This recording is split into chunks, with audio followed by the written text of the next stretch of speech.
Assalamualaikum warahmatullahi wabarakatuh. Berjumpa lagi dengan Pak Sam, guru SDN 01 Pasir Muncang. Apa kabar anak-anak? Saya harapkan Bapak dalam keadaan baik. Baiklah, untuk mengawali pembelajaran hari ini, kita berdoa menurut agama dan kepercayaannya masing-masing. Berdoa mulai.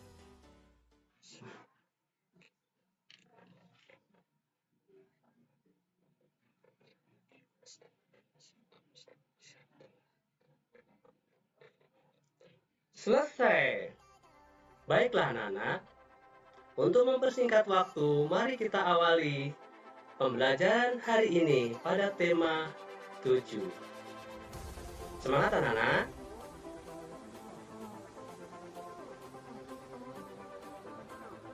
Next.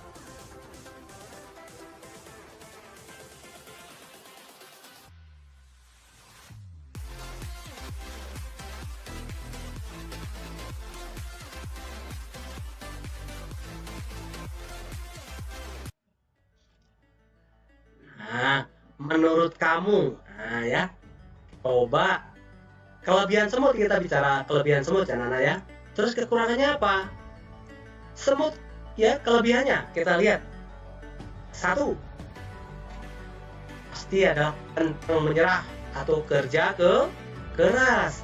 Coba kekurangannya apa Nana? Siapa yang tahu, yang bisa jawab? Kita lihat ya. Tapi tolong tulis nanti ya Nana ya. Siapa? Oke ya. Masih semangat ya Nana ya. Kan pagi ini kalian sudah bangun, mandi, sarapan, harus tegar.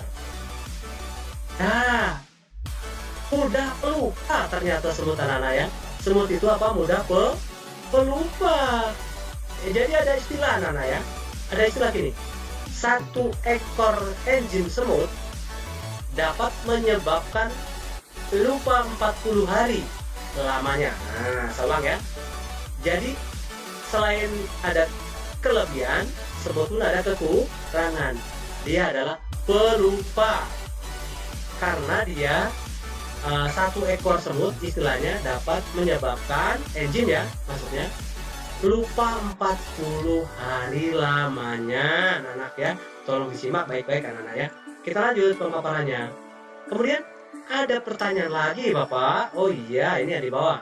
Apa yang akan aku lakukan dengan kelebihan dan kekuranganku? Nah, sebenarnya ini yang bisa menjawab hanya pada diri kalian masing-masing anak-anak. Tapi kalau boleh Bapak sarankan ya, coba kita lihat pemaparannya ya. Nah, ini sebenarnya yang bisa hati kamu yang paling dalam. Baik, kita lanjut. Nah, di diri kamu ya jawabannya. Nggak ada salahnya Bapak kalau menyarankan. Dan saksikan saran dari Bapak dalam menanggapi cita-cita diri kamu ya. 1, kamu harus memiliki prinsip setidaknya ada 4 anak-anak ya. 1, harus mengetahui dalam potensi diri kalian itu punya strength ya, bahasa Inggrisnya strength atau kekuatan.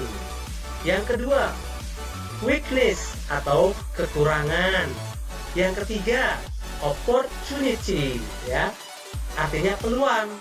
Yang ketiga, yang keempat adalah threat atau ancaman. Artinya begini anak-anak ya, kamu dalam diri kamu kan selain kekurangan ada kelebihan.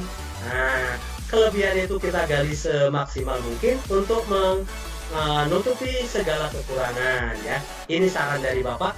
Tolong dalam diri kamu tanamkan punya strength, weakness ya, ada opportunity dan threat. Nah, jadi dalam diri manusia itu kalau ada kekuatan, ada kekurangan, ada peluang. Jadi kalau kamu melihat peluang, kira-kira peluang diri saya jadi dokter, ya berarti kalian galilah supaya jadi dokter. Peluangnya saya jadi sastrawan, ya jadi sastrawan ya.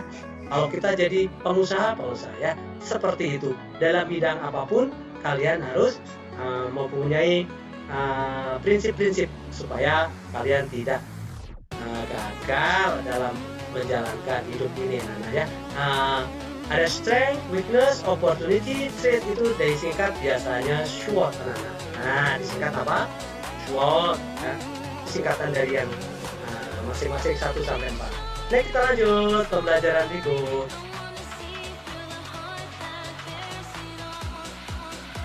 Kegiatan di sekolah.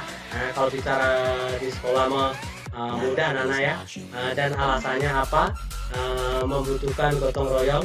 Nanti kalian menyebutkan yang harus gotong royong itu apa? Alasannya apa harus gotong royong? Kita lihat penjelasan dari Bapak. 1. Harus gotong royong. Nah, ya. 1. Gotong royong piket kelas. Nah, tadi ya nggak boleh apa? Ulangan, nyontek ya nggak boleh. Gotong royong dalam persiapan upacara. Ya, yang misalkan pengibar bendera. Gotong royong mengerjakan tugas kelompok. Nah, misalkan proyek atau apa ya. Kemudian kayak kemarin kalian praktek magnet ya. Gotong royong mengumpulkan untuk bencana alam. Nah, gotong royong ya supaya terkumpul banyak. Gotong royong dalam melaksanakan 5K, kebersihan, keamanan, ketertiban. Nah, ini supaya kelas kita asri. Nah, seperti ini, boleh gotong royong. Silakan disalin ya. Alasannya kenapa? Kita lihat. 1. Kebersihan itu kan merupakan kepentingan bersama supaya kita betah di sekolah. Nomor 2, supaya upacara bendera berjalan ya. Alasannya harus ya. Yang ketiga, bekerja kelompok ya, kerjakan supaya cepat beres.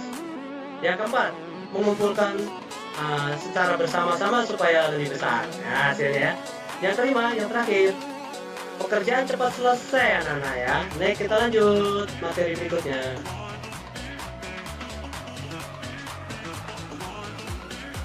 Sejahtera bersama koperasi ya. Sesuai dengan pasal 33 anak-anak ya, dijamin undang-undang ya bahwa koperasi sejahtera bersama koperasi. Ini kan sifatnya kepemimpinan. Jadi kalian hal-hal apa saja yang seorang pemimpin dalam memanage ya. Contohnya ada anggota koperasi, koperasi karyawan misalkan ya. Kita lanjut, misalkan simpan pinjam dan lain-lainnya dan manfaatnya. Kita lanjut. Pada akhir tahun ya diadakan anggota koperasi seluruh guru SD misalkan ya. Palapa pada rapat ya. Kita lanjut ini pemaparannya. Bapak dan Ibu guru seluruh karyawan SD Palapa. Nah, yang saya hormati ini sebut saja nama SD-nya ya, Nana. Saya hormati. Tidak terasa sudah 1 tahun ya kita dalam memimpin koperasi karyawan kita. Nah, seorang pemimpin dia menyatakan seperti itu. Sudah berapa tahun kita bersama-sama melaksanakan manfaat koperasi apa ya kita. Perlu kita ingat bahwa tujuan mendirikan koperasi bukanlah mencari laba atau keuntungan anak-anak ya.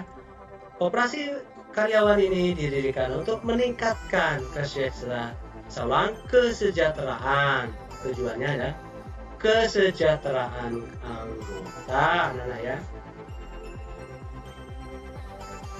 Kita lihat ini kesejahteraan anggota atau bersama. Semua anggota memiliki kesempatan yang sama untuk menikmati hasil perkembangan usaha bersama-sama ya.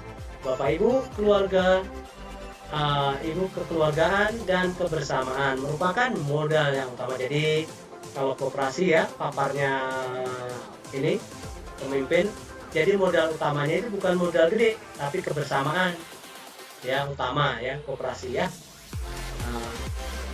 Tiap-tiap anggota bukanlah hanya tugas sebagai ketua saja atau pengurus saja, memperoleh kesempatan belajar secara mandiri, menetapkan jenis koperasi ya. Kita mau koperasi ini mau bidang apa anak-anak, simpan pinjam atau sembako dan sebagainya ya. Next, kita lanjut materinya. Keuntungan pribadi tidak diutamakan. Nah, jadi dalam koperasi ini tidak mengejar keuntungan pribadi. Jadi jangan egois ya. Justru dilalui koperasi kita adalah mengasah kepedulian rasa sosial ya anak-anak ya dari anggota masing-masing ya. Bapak Ibu, rapat besar koperasi tidak hanya untuk anggota namun juga terbuka. Jadi koperasi ini tidak hanya dibatasi, jadi orang lain bisa mendengar atau melihat saat rapat koperasi anak-anak ya. Bapak dan Ibu, saya tentu berharap anggota koperasi harus bertambah ya paparnya pembawa pidato ya. Kemudian nanti keluarga besar SD Palapa lengkap ada di dalamnya, katanya ya. Tak perlu risau memperhitungkan keuntungan pribadi, tetapi ayo kita berusaha mewujudkan kesejahteraan bersama melalui koperasi. Suasana hening sejenak sebelum gemuruh tepuk tangan. Jadi disambut dengan gemuruh anak-anak oleh para peserta rapat ya. Bersama merupakan tanggung jawab semua. Jadi koperasi ini merupakan lambang dari pelaksanaan realita pasal 33 anak-anak ya. Nih kita lanjut. Nah, untuk menjawab cantek pidato di anak-anak ya. Bacalah sekali lagi pidato ya. Pidato tadi namanya Pak Badu ya. Kemudian kalian diharapkan bisa menulis pesan ya, temukan pesannya ya. Apa pidatonya sudah lengkap ya, isi pidatonya sudah lengkap. Nomor 2, isi teks sebelumnya adalah tentang koperasi, maksudnya kamu membuat resume atau ringkasan tentang pidato Pak Badu. Ini kita lanjut. Nah, buatlah rancangan teks pidato siapa? Pak Badu tadi ya. Nah, sebenarnya kalian tinggal melengkapi anak Bapak pandu. Kalian nulisnya seperti ini. Bermusyawarah kepentingan bersama ya tadi ya. 1.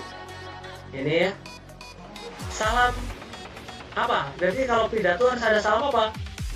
Salam pembuka berisi tentang kalimat sapaan atau assalamualaikum. Kemudian ada pendahuluan atau motivasi. Nanti dilengkapi anak ya titik-titiknya ya. Memaparkan tentang musyawarah ya maksudnya. Yang ketiga, inti atau isi pidato ya. Kemudian yang keempat, ada titik-titik penutup atau kesimpulan. Kemudian terakhir adalah salam penutup. Demikian anak-anak ya.